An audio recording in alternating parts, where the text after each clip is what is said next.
सुशांत इस तरफ left side.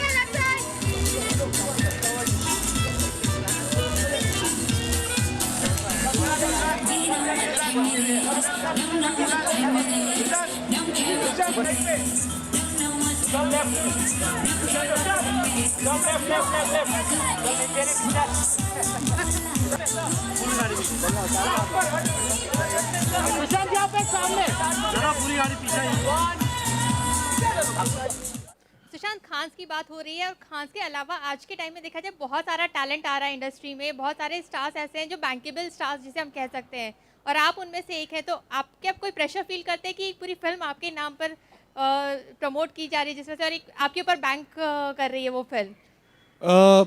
देखिए, जब मैं फिल्म चूज़ करता हूँ और जब मैं उसको हाँ करता हूँ और जब मैं उस प्रोसेस के दौरान होता हूँ, तो बिल्कुल इस बारे में नहीं सोच रहा होता हूँ। मैं बहुत ही सेल्फिश एक्टर हूँ। मैं सिर्फ ये सोच रहा होता हूँ कि मैं किस फिल्म मेकर के साथ काम कर रहा हूँ और कैसे स्क्रिप्ट पे काम कर रहा हूँ और मुझे कितना सीखने को मिलेगा। जितना भी क्लीशे ये साउंड करे, लेकिन दिस इज़ द ट्रूथ। और it's only when on the last day of the shoot, when I'm done with the film, is when I start thinking about कि ऑडियंस इस पे कैसे रिएक्ट करेगी। तो जैसे सर ने बताया, बहुत ही मेहनत, बहुत ही ऑनेस्टी के साथ और बहुत ज़्यादा होमवर्क के साथ सर ने मुझे ये फिल्म दी थी, और उतने ही मेहनत के साथ मैंने इस फिल्म को अप्रोच किया। आई डोंट थिंक इससे पहले मैंने इस तरीके का काम कभी किया है पिछले 8 साल के एक्टिंग करियर में। मैं पहले भी बोल चुका हूँ। तो मैं बस यही चाहता हूँ कि आप सब इस फिल्म को देखें और अप्रिशिएट करें, क्योंकि मुझे पता है कि जब दिल से कुछ काम करते हैं तो लोगों तक बात पहुँचती है, ताकि हम ऐसा काम वापस फिर से करते रहे। और जितनी भी 32 फिल्में हैं शरदंदू ने जो लिखी है, हम ब्योमकेश 32 बनाएं। So how do you react when people call you a bankable star, generation next bankable star? मैं अपने बैंक वाले को फ़ोन करता हूँ और मैं बोलता हूँ कि बहुत सारे लोन दीजिए क्योंकि लोग भी ऐसा बोल रहे हैं। नहीं, अच्छा लगता है, क्योंकि आज से 5 साल पहले, 5 से 6 साल पहले जब मैं सोचता था कि मैं एक्टर बनूंगा, तो वो आइडिया जो था उतना ही अनलाइकली था किसी के लिए, जितना अनलाइकली ये आइडिया होता है कि चलो प्राइम मिनिस्टर बनते हैं इंडिया के। क्योंकि कोई भी रिलेशन नहीं था मेरा इंडस्ट्री से, और ना तो मेरे पास इतने पैसे थे कि मैं अपनी फिल्म खुद प्रोड्यूस कर सकूं और हीरो बन सकूं।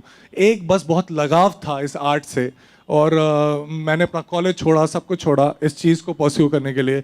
और आज मैं इस पूरे देश के सबसे बेहतरीन स्टूडियो में बैठा हूं और आप सबको आंसर कर रहा हूं। तो बहुत अच्छा लगता है जब आप लोग कहते हैं कि बैंकेबल है, और मेरे बैंक वालों को भी बहुत अच्छा लगता है। ट्रेलर तो विलन का एक शैडो सा दिखाना था, जैसे आप इसमें देख रहे हैं पोस्टर में। तो विलन को थोड़ा सा पर्दे में रहने देते, 3 अप्रैल के बाद हम देखते हैं विलन का क्या होगा।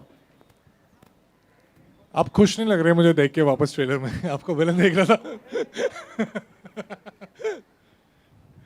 All right guys, so we have more questions. Anybody? There. Diwakar, सवाल ये था कि खबर आई कि आमिर को भी आपने अप्रोच किया था विलन के लिए, तो वो कहानी क्या है, प्लीज जरा बताएं।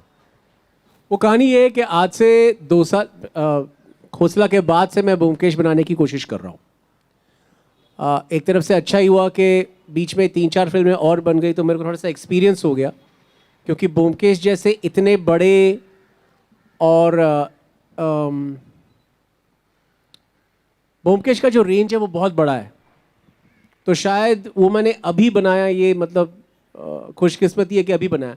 पहले बनाता तो शायद गलतियां और भी ज़्यादा हो जाती। तो आज से 2 साल पहले फिल्म बनने की कगार पे थी, 2-2.5 साल पहले।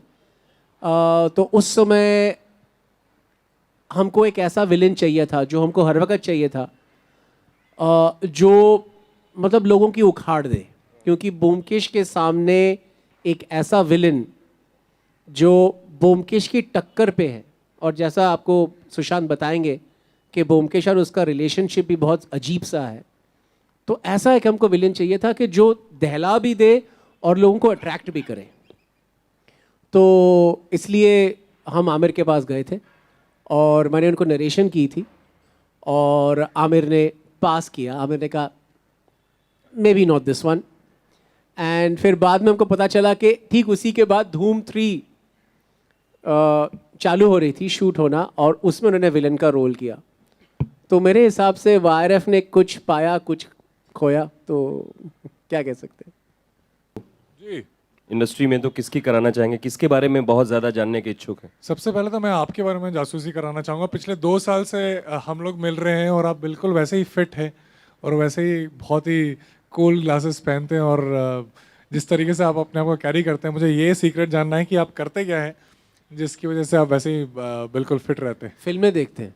आप फिल्में तो बहुत देखते हैं, लेकिन इंडस्ट्री में सर, बॉलीवुड में अगर कोई इंसान ऐसा है। सर अभी आमिर खान के बारे में बता रहे थे, तो मैं भी उन पे ही जासूसी कराना चाहूँगा। जो इंसान इतना काबिल एक्टर, इतने सालों से इतने अच्छे से इतनी सारी फिल्में कर रहे हैं, लेकिन उतने ही पैशनेटली वो हर प्रोजेक्ट जो है वो चुनता है और इतनी शिद्दत से, इतने अच्छे से उसको उस पर मेहनत करता है कि हमें कन्विंस करा दे विद हम लोग सबका एक नज़रिया है। हम एक आमिर खान को इतने बड़े स्टार हैं वो, कि हम जानते हैं कि वो कैसे हैं, लेकिन हर बार वो बिल्कुल ही सक्सेसफुल होते हैं हमें कन्विंस कराने में कि वो आमिर खान नहीं है बल्कि एक कैरेक्टर है उस फिल्म के। तो मुझे ये सीक्रेट जानना है कि वो करते क्या है जिसकी वजह से वो इतने काबिल एक्टर है।